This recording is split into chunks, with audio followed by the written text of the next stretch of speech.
ဟိုတော့ငါလှေကလေးတစ်စင်းနဲ့မိန်းကလေးတူဟာမြစ်တစ်ခုရဲ့ဟိုဘက်ကန်းဒီဘက်ကန်းကိုပို့ဆောင်တဲ့အလုပ်ကိုလုပ်နေခဲ့တယ်။ဒီနေ့အဖိုးတယောက်ကကိုဘက်ကန်းကိုပို့ပေးဖို့ပြောလို့ပို့တဲ့အခါလှေပေါ်ကိုရောက်ကြတဲ့ကမိန်းကလေးကိုပဲမလွတ်တမ်းမနာတမ်းကြည့်နေခဲ့တယ်။သူ့မျက်နှာသူ့စိတ်သူ့အာယုန်တွေကမိန်းကလေးစီကနေမခွာနိုင်ဖြစ်နေတာပေါ့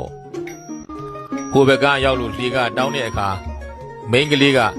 လှေကနှစ်ကြပ်ပေးလို့တောင်းလိုက်တယ်။ဒီတော့ခီးတဲ့အဖိုးက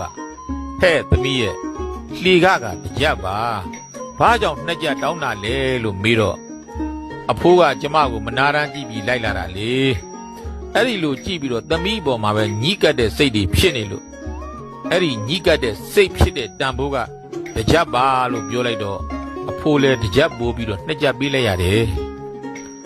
ညနေမိုးချုပ်လို့ဒီဘက်ကပြန်ဖို့အချိန်ကြတော့လေ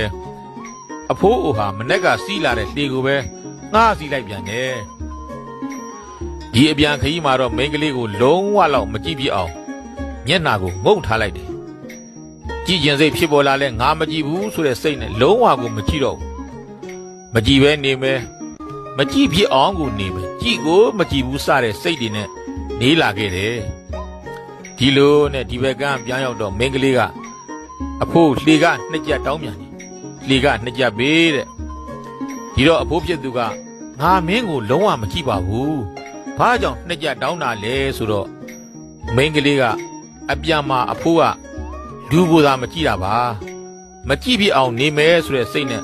သမီးစီကိုပဲအာယုံကရောက်နေတာမဟုတ်လားအသွားတော့ကသမီးမျက်နှာကိုကြည့်နေတယ်သမီးစီမှာအဖိုးစိတ်ကညှိနေတယ်အခုအပြန်ကြတော့လေသမီးမျက်နှာကိုမကြည့်ဘူးမျက်နှာကြီးငုံနေတယ်ဆိုပေမဲ့အဖိုးစိတ်နဲ့အဖိုးအာယုံကသမီးစီမှာပဲရှိနေတာမဟုတ်လားသမီးမျက်နှာကိုကြည်ရင်မကြည်ရင်သာကွာတာပါအဖိုးအာယုံကတော့သမီးစီမှာညှိနေတာပဲမဟုတ်လားအဖိုးလို့ပြောလိုက်တဲ့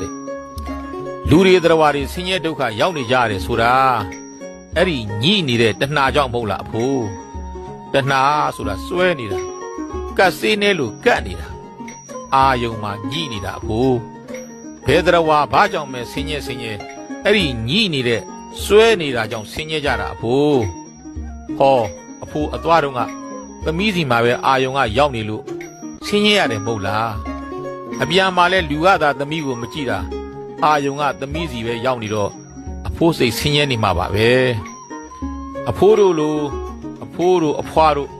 သားတွေသမီးတွေပေါ်မှာငါသားဟဲ့ငါသမီးဟဲ့ဆိုပြီးတော့လွမ်းဆွဲဆွေးနေရတော့လဲဆင်းရဲရတယ်